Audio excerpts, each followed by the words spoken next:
Welcome to the channel, Gaming Army. In this video, we're driving with our good friend Wong, and he was just asking the question, what is a recommended heavy mech with ECM and jump jets?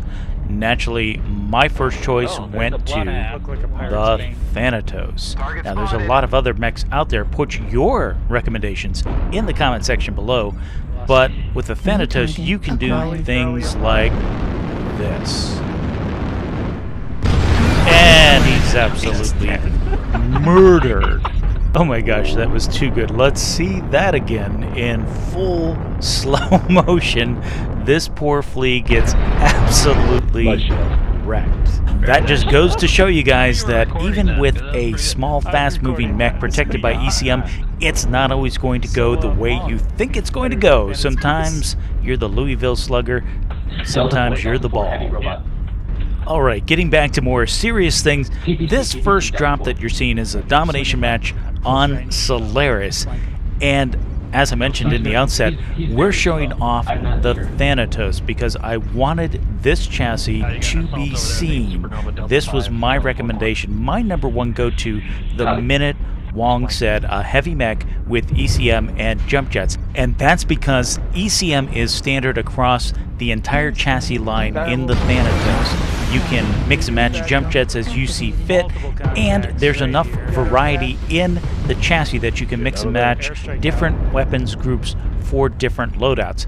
So that's a little foreshadowing there. Yes, you're going to see some different Thanatos videos coming your way in short order because I spent a bit of time showing off the various Thanatos chassis. Now, this particular one is the Thanatos 4P, and it's outfitted with an AC-20, an MRM-20, 4 medium pulse lasers, and that's on top of the required ECM and jump jets. We also have a top speed of 64.8 kph. We've managed to find a trio of enemy mechs here at Delta 4 and are engaging them. Unfortunately, our attack patterns are a little bit uncoordinated. It would have been nice if we had broken into two groups and were attacking them in staggered formations from opposing directions, keeping them spinning back and forth, trying to figure out where the next volley is going to come from. It would open up lots of opportunities for either one of the groups. Looking over the enemy mechs, I see a lot of juicy open components. Direwolf is open right torso, Supernova is open right torso, Sunspider open left torso. So it just becomes a matter of being able to get into position to surgically strike at those open components to take the enemy down as quickly as possible. Pushing in here a little bit, I'm bouncing back and forth between the Supernova and the Direwolf. Supernova is taking heavy damage. He's open now CT. Direwolf is trying to push in. He's opened both side torsos. I'm going to go vertical. Supernova goes down, so I will spin around and get a shot out on the Direwolf, and that takes him out of the game. The third unit was the Sunspider. Looks like he has backed off around the corner, so we are going into hot pursuit mode. Meanwhile, the score is 10-3, and this is quickly turning into just a mop-up situation. The Sunspider has lost his left torso. Our volley opens up his center torso, and the teammate secures the kill before I can get in there and finish him off. Last one's on the other side of the board. My teammates are going to handle him, and that will bring this drop to a close.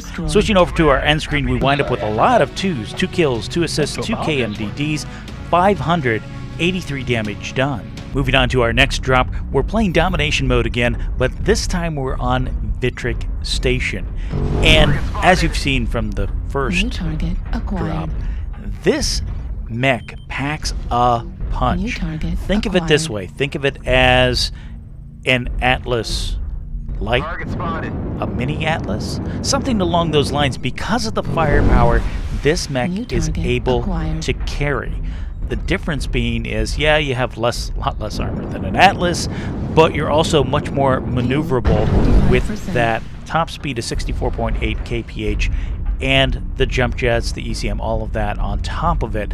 This is a very, very capable chassis. Just keep in mind, it's not the prettiest mech. It's quite boxy, and you do have very large side torsos and shoulders to not be worried about, but just to be aware of. Just keep that in mind as you go forward. The real power here is using your stealthiness to be able to come out of cover or pop up out of cover, get your alpha strike out, and drop back down before you can get focused. Better still, this mech is excellent at using a stealthy approach and then overwhelming your target with the massive firepower that this mech can bring to bear. Now, you can switch out the MRMs for SRMs if you wanted to and play around with the build, but this gives you a very solid platform to start with. Yes, doing repeated alphas will eventually get you into heat troubles, but you can minimize that if you wanted to switch out, say, the medium pulses for just regular medium lasers. That would work. You can also stagger your weapons, shots, and groupings a little bit more strategically than what I'm doing, and you shouldn't have any problems with this build. Mr. Viper is coming back around the corner. He gets absolutely lit up, and there is our little Mist Lynx friend from before we managed to sweep a leg on him. He is going vertical. I don't know if I'm going to do any clay pigeon shooting anytime soon. We'll wait for him to land, light him up for our second kill. Also, go into overheat, but it was worth it. And while we're doing the strategic shutdown, you know what that means. That means if you're liking and enjoying the content thus far, make sure you hit the like and subscribe buttons, turn on that notification bell so you don't miss future content. And guys, I really appreciate all the subscribers that are helping this channel grow. I spy with my little eye a supernova, but he's up above us. He is in a horrible way, and a teammate up there should be able to finish him off in short order. Here comes a second one, a Phoenix Hawk, trying to come to the rescue. But again, it's above me, and I don't think I can get up there to lend support.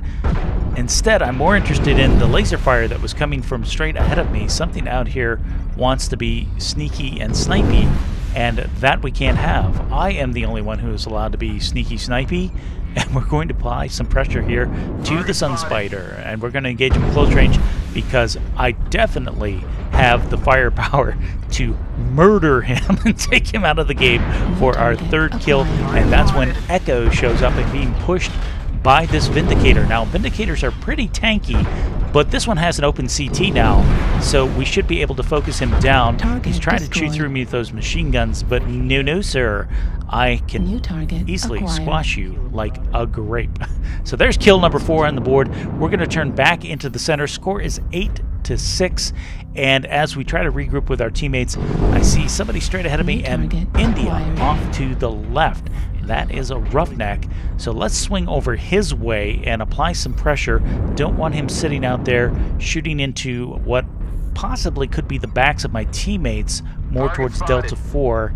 So we're going to round the corner, and he relocated as well, but that's okay. We can still get some good shots in on him, and he's engaged with one of my teammates, spinning in a circle, allowing us all kinds of free shots on his mech.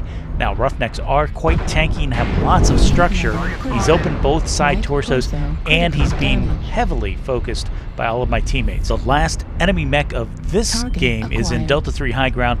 I don't think I'm going to be able to relocate, get up there before my teammates take out this wounded Mad Cat. So switching over to our end screen, we've finished this one off with 4 kills, 5 assists, 7 components destroyed, 854 damage done.